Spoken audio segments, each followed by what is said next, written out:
नमस्कार दोस्तों, स्वागत है आपके अपने चैनल आईएएस एनालिसिस में। आंसर राइटिंग प्रैक्टिस सीरीज में देखिए यहाँ पे पूरी तरीके से आपको फ्लो चार्ट के माध्यम से एक एक बिंदुओं पे समझा के यहाँ पे आंसर राइटिंग कराने का यहाँ पे प्रयास किया जाता है। तो इसके अंतर्गत आज हम लोग 6 नंबर प्रश्न देखेंगे। चलिए क्लास को शुरू करते हैं। नए लोग हैं तो चैनल को सब्सक्राइब कर लीजिए और साथ में पीडीएफ के लिए टेलीग्राम ग्रुप को ज्वाइन करना, टेलीग्राम चैनल को ज्वाइन करना मत भूलिए। कोई भी क्यूरी हो तो यहाँ से आप व्हाट्सएप कर सकते हैं। चलिए आज का प्रश्न देखते हैं क्या है। यहाँ पे कह रहा है कि अमेरिकी क्रांति के कारणों एवं महत्व का वर्णन कीजिए। बहुत आसान सा प्रश्न है। आइए देखते हैं कि इसका हम लोग किस तरीके से फ्रेमिंग करें और किस तरीके से इसका आंसर राइटिंग करें। तो सबसे पहले हम लोग बात करेंगे यहाँ पे सिनॉप्सिस की। अब इस सिनॉप्सिस में देखिए इंट्रो पार्ट होता है, बॉडी पार्ट होता है, कंक्लूजन पार्ट होता है। इंट्रोडक्शन आपका दमदार होना चाहिए पूरी तरीके से, क्योंकि आप सिविल सर्विस का एग्जाम दे रहे हैं। कंक्लूजन पार्ट भी लास्ट में आपको बहुत दमदार होना चाहिए। और बीच में जो देखिए जो बॉडी पार्ट है ना, यहाँ पे इस बॉडी पार्ट को जो भी आंसर की जो डिमांडिंग है उसके अनुसार आप यहाँ पूरी तरीके से लिख सकते हैं। लिखने का ठीक है आपका अपना नज़रिया यहाँ पे हो सकता है। अब यहाँ पे सिनॉप्सिस देखिए किस तरीके से बनाएंगे, चूँकि बहुत आसान सा सवाल है। सबसे पहले बात करेंगे भूमिका की, उसके बाद क्रांति के जो भी कारण था और उसके बाद जो महत्व है, और लास्ट में यहाँ पे कंक्लूजन एज ए निष्कर्ष के रूप में यहाँ पे हम लोग देख लेंगे। तो चलिए देखते हैं किस तरीके से एक बेहतरीन इसका आंसर राइटिंग हम लोग लिख सकते हैं।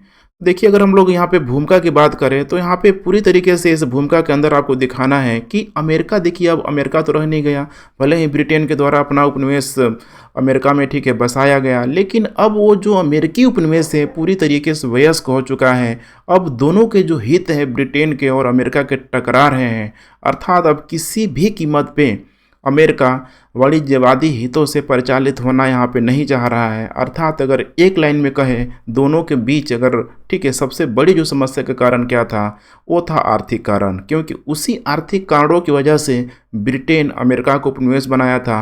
अब उस अमेरिका को भी समझ में आ गया कि भाई हम अगर ब्रिटेन के उपनिवेश बने हुए हैं तो कहीं ना कहीं हमारा जो आर्थिक गतिविधियाँ हैं ठीक है पूरी तरीके से बाधित हो रही है। तो समस्या अब यहाँ पे अमेरिका को हो गई ही हो गई। अर्थात कुल मिला के देखा जाए तो अब ब्रिटेन पहले जैसा अमेरिका को ट्रीट नहीं कर सकता था, क्योंकि अमेरिका के अंदर उस पुनर्जागरण चेतना में, उस प्रबोधन काल की चेतना में अगर देखा जाए तो कहीं ना कहीं वहाँ पे एक मिडिल वर्ग का पूरी तरीके से विकास हो गया है।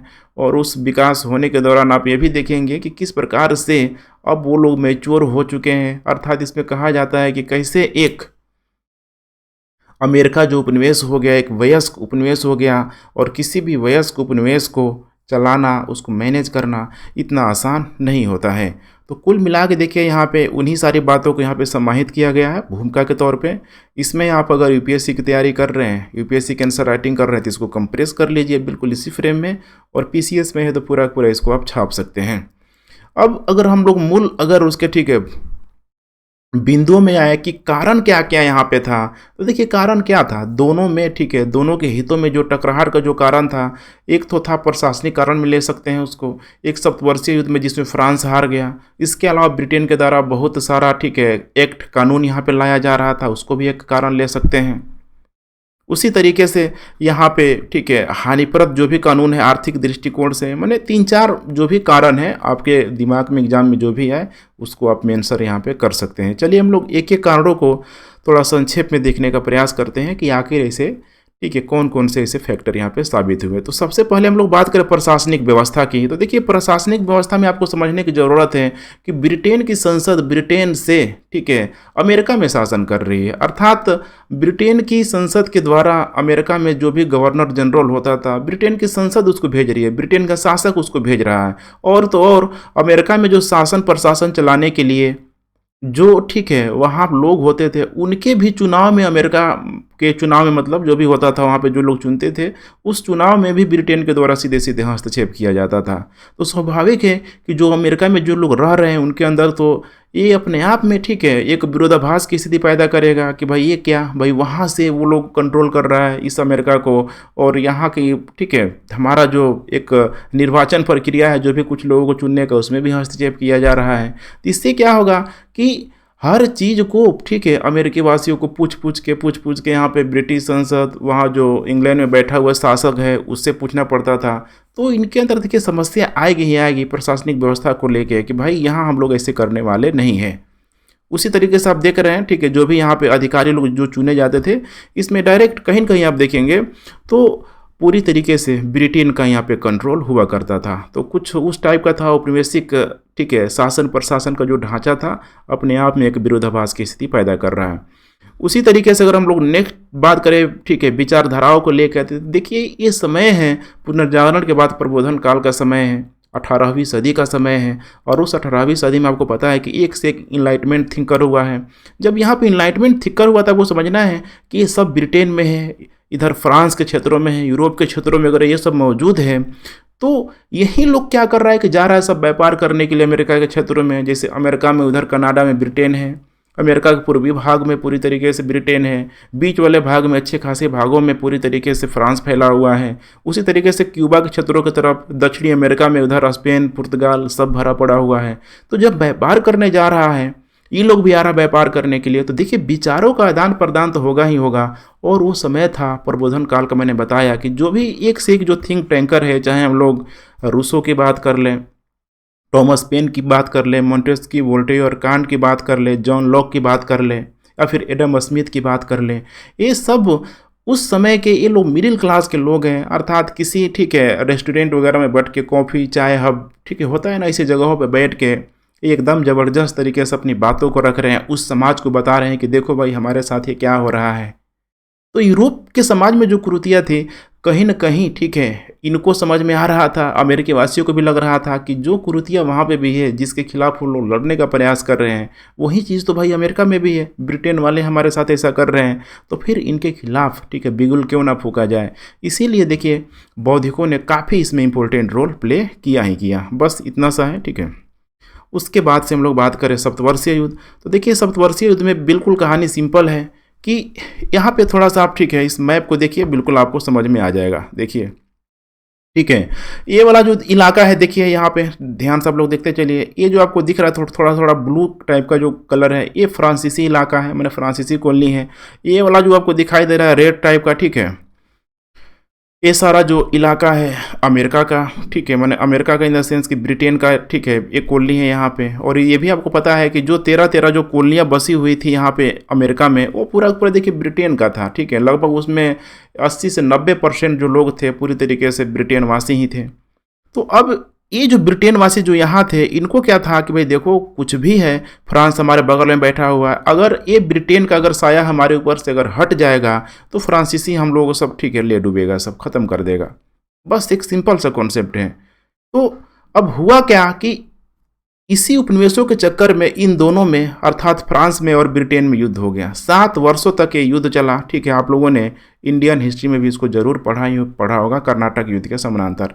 इन 7 वर्षों में आप देखेंगे तो बेचारा फाइनली इसका रिजल्ट यह हुआ कि उसमें फ्रांस हार गया। और फ्रांस की हारने की वजह से यहाँ के जो कॉलोनी जो बैठा हुआ है ना सभी उपनिवेश, बड़ा इनको खुशी हुआ कि भाई अब तो हमको कंपटीशन देने वाला ही खत्म हो गया। अर्थात अब जो हमारा रखवाला कर रहा था ब्रिटेन, अगर वो नहीं भी रहेगा तो हमें कोई समस्या नहीं होगी, हम आराम से अपनी चीज़ों को मैनेज कर सकते हैं। बस यही सिंपल सा कारण है।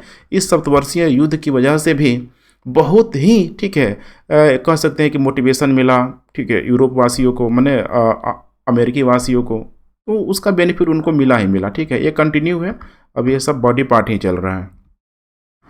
उसके बाद कह रहा है यहाँ पे कि अब जब युद्ध समाप्त हो गया तो अब देखिए इतना बड़ा युद्ध हुआ तो समस्या भी हुआ होगा, बहुत सारे लोग मारे गए। उसके बाद से जो जन माल क्षति की जो हानि हुई, बहुत अधिक नुकसान हुआ।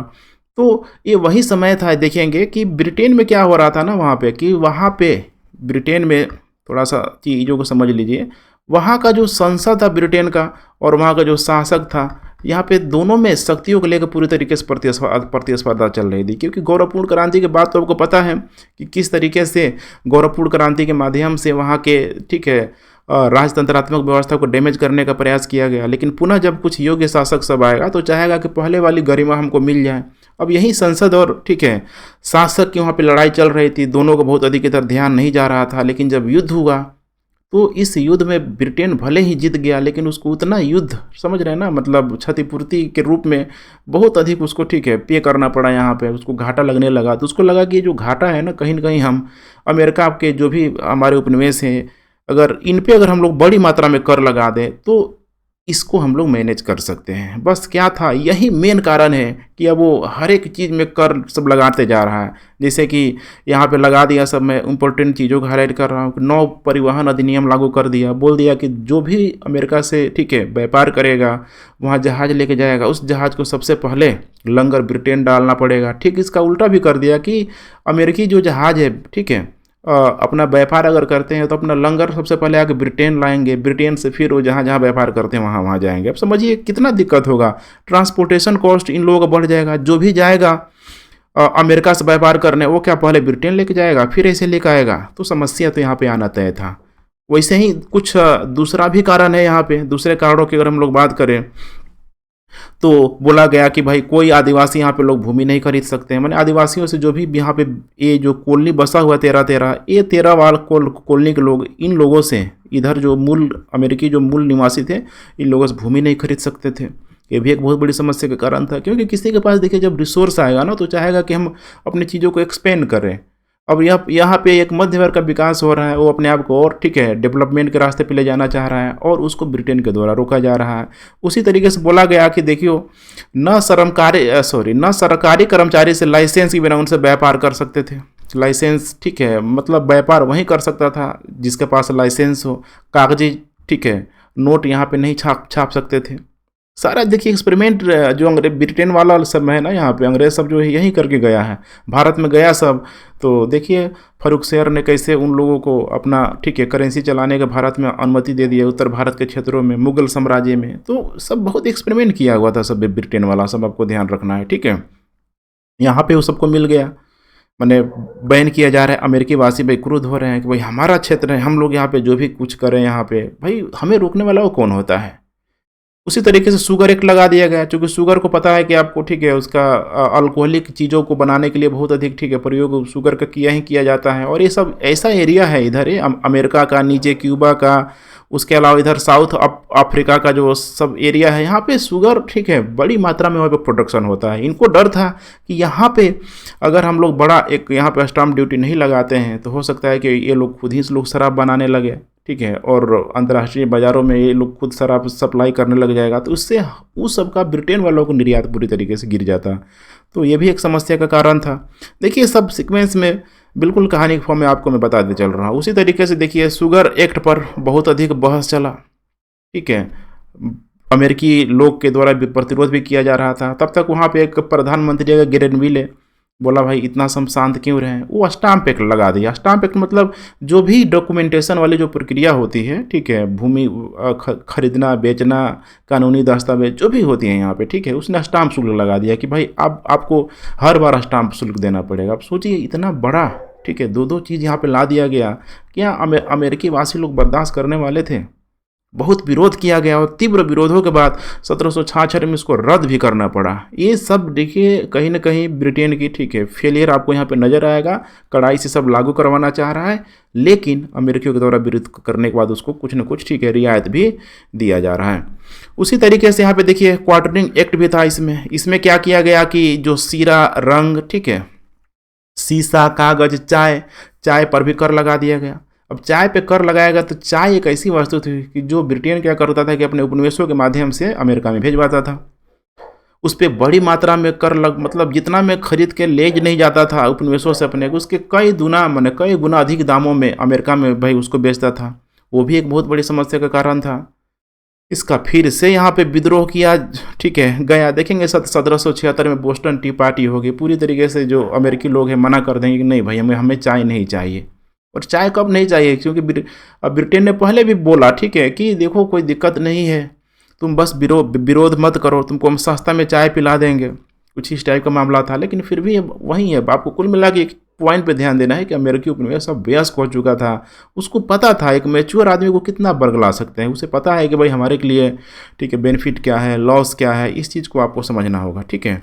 तो फिर यही चीज़ है यहाँ पे कि अब ब्रिटेन वासियों ने एक और कानून ला दिया, विशेष अधिकार कानून। और विशेष अधिकार कानून क्या था कि इसमें बोला गया कि देखो कोई भी जो अमेरिकी व्यक्ति है ना, सिर्फ और सिर्फ वो ब्रिटेन से व्यापार करेगा।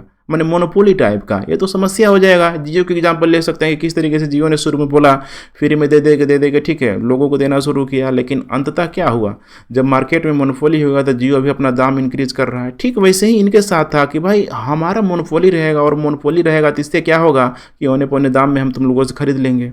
ये भी बहुत बड़ा एक समस्या का कारण था। उसी तरीके से यहाँ पे देख पा रहे एक सिंबॉलिक चिन्ह है बोस्टन टी पार्टी का। इन लोगों ने ठीक है जो अटलांटिक ओशियन का जो क्षेत्र है अमेरिका का पूर्वी भाग, वहीं पे कम से कम ठीक है 60-70 जो चाय का जो होता है ना, जो पैकेट होता है बड़ा बड़ा, उसमें लकड़ी का बना होता था, वहीं सब फेंक दिया, समुद्र में फेंक दिया पूरा अटलांटिक ओशियन। उस ठीक है जो इलाका है पूरा थोड़ा रेड कलर का हो गया था, समुद्र का पानी लाल हो गया था। इसके अलावा यहाँ पे देखिए कहा जा रहा है कि यहीं तक ये लोग नहीं रुका। ठीक है, अब अमेरिकी वासियों को लगा कि हर हाल में हमें इससे ठीक है मुक्त होना है, इसके चंगुल से मुक्त होना है, तो हमें एकजुट यहाँ पे आना पड़ेगा। और यहाँ पे फिलाडेल्फिया सम्मेलन होगा, राजा के लोग पत्र लिखेगा, लेकिन बहुत अधिक, चूंकि राजा क्यों देगा, राजा क्यों इन लोगों को अधिकार देगा, स्वतंत्र करेगा। ठीक है, समझ सकते हैं। और फाइनली 1776 को ये लोग ठीक है पूरी तरीके से लड़ गया। इस लड़ाई में फ्रांसीसी जो बस्ती थी अगल बगल, उन लोगों ने भी पूरा ठीक है साथ दिया।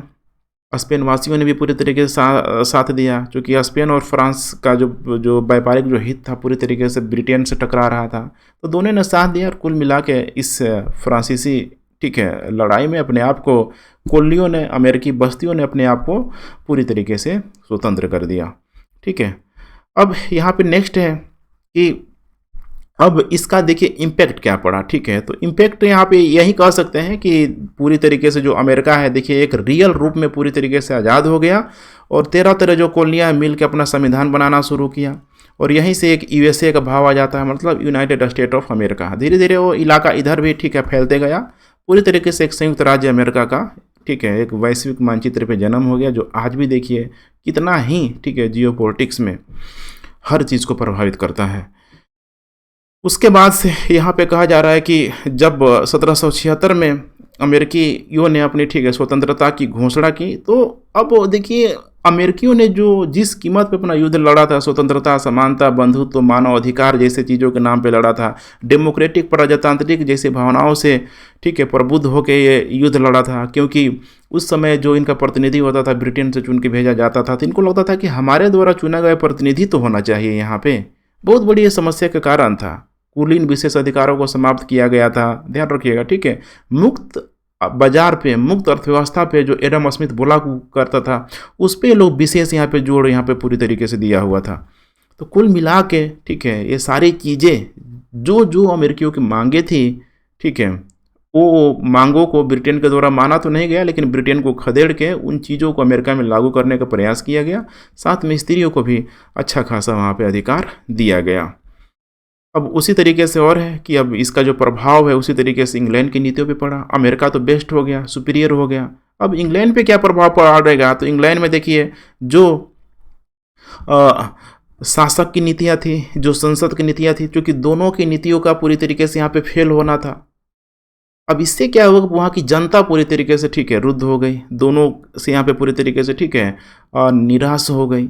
अब जनता और डिमांड करने लगे कि नहीं भाई और अधिक यहाँ पे ठीक है प्रजातांत्रिक यहाँ पे होना चाहिए, जनतांत्रिक होना चाहिए, लोगों के द्वारा चुने गए प्रतिनिधियों को ठीक है भेजा जाना चाहिए। क्योंकि एकाएक झटका में देखिए कहीं भी वोटिंग राइट्स नहीं मिला है।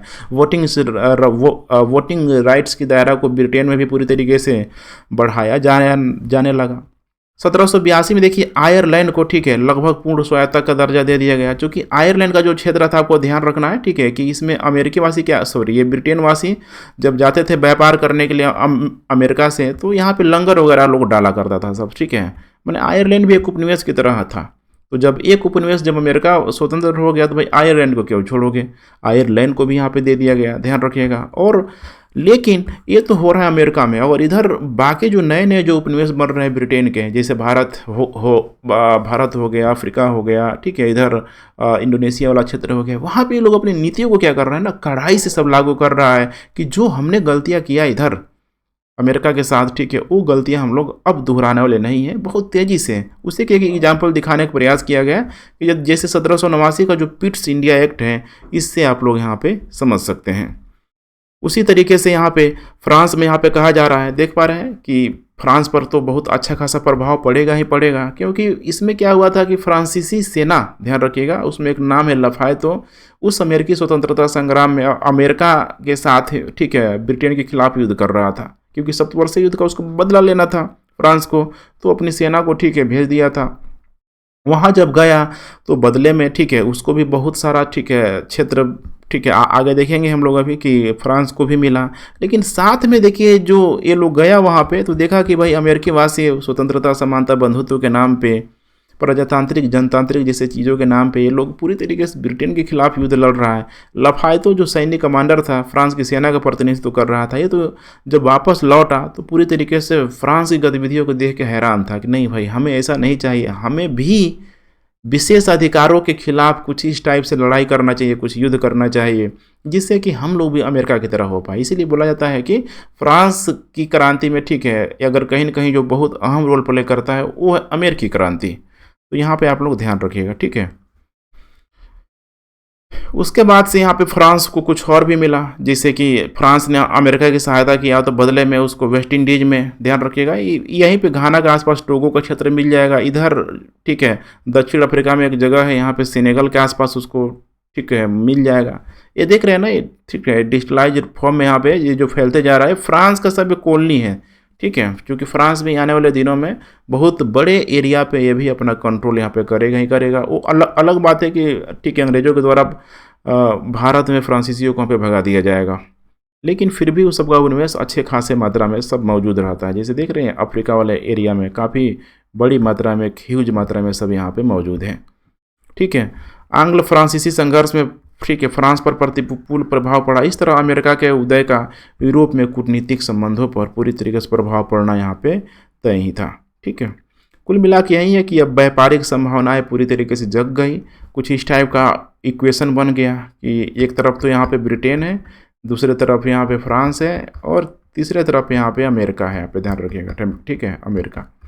चूँकि ब्रिटेन और अमेरिका का इतना आसान नहीं था शुरू में पटना जमना, ठीक है। फ्रांस और ब्रिटेन का भी युद्ध लंबे समय तक चलता रहा, तो अमेरिका और फ्रांस बहुत अच्छे से अपना दोस्ती का रोल प्ले कर रहे थे। आगे चल के ब्रिटेन को समझ में आ गया, ब्रिटेन ने भी अमेरिका को पूरी तरीके से समानता का दर्जा देना शुरू कर दिया, ठीक है। तो मामला जाके अब ठीक है।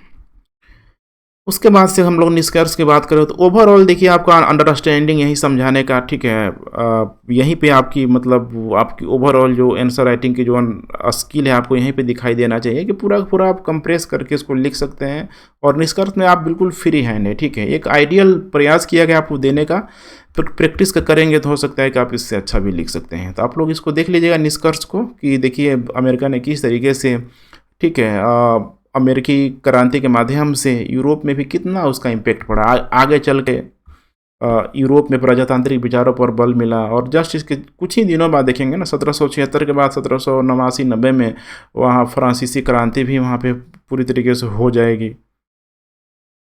ब्रिटिश संसद का देखिए धीरे धीरे वहाँ पे लोकतांत्रिक होना शुरू हो गया, शासक की शक्ति पूरी तरीके से और वहाँ पे गिरने लग गई। आयरलैंड के साथ उनको नीति बदलने पड़ी। उसी तरीके से अगर देखा जाए तो बाकी जो उसके अन्य जो उपनिवेश थे ब्रिटेन के द्वारा, ठीक है, उन नए उपनिवेशों पे, अन्य उपनिवेशों पे कड़ाई से उसने लागू भी, ठीक है, करना यहाँ पे अपने नियमों को शुरू कर दिया। कुल मिला के यही है कि यूरोपीय देशों के उनके संबंध में अपनी नीति पूरी तरीके से बदलने पड़ी, और इसका एक कारण है और वो है अमेरिकी क्रांति। तो आज का प्रश्न यहाँ पे आप लोग, ठीक है, देख लीजिए क्या प्रश्न है। आज का प्रश्न है यहाँ पे अमेरिकी क्रांति के प्रभावों की विवेचना कीजिए, ठीक है। बहुत आसान सा प्रश्न है, यूपीपीसीएस 2011 में पूछा गया है। अपना हाथ पेन चलाइए, तभी जाके आप इसका आंसर राइटिंग कर पाएंगे, और इसका आंसर राइटिंग करके टेलीग्राम चैनल पे भेजें, ठीक है। व्हाट्सएप यहाँ पे कर सकते हैं, पूरा पूरा आपके आंसर की रिव्यू की जाएगी, तभी जाके देखिए आप एक बेहतरीन आंसर राइटिंग यहाँ पे कर सकते हैं। तो ठीक है फ्रेंड्स, वीडियो पसंद आ रहा है तो थैंक्स फॉर वाचिंग, ठीक है, एंड लाइक शेयर करते रहें। जय हिंद।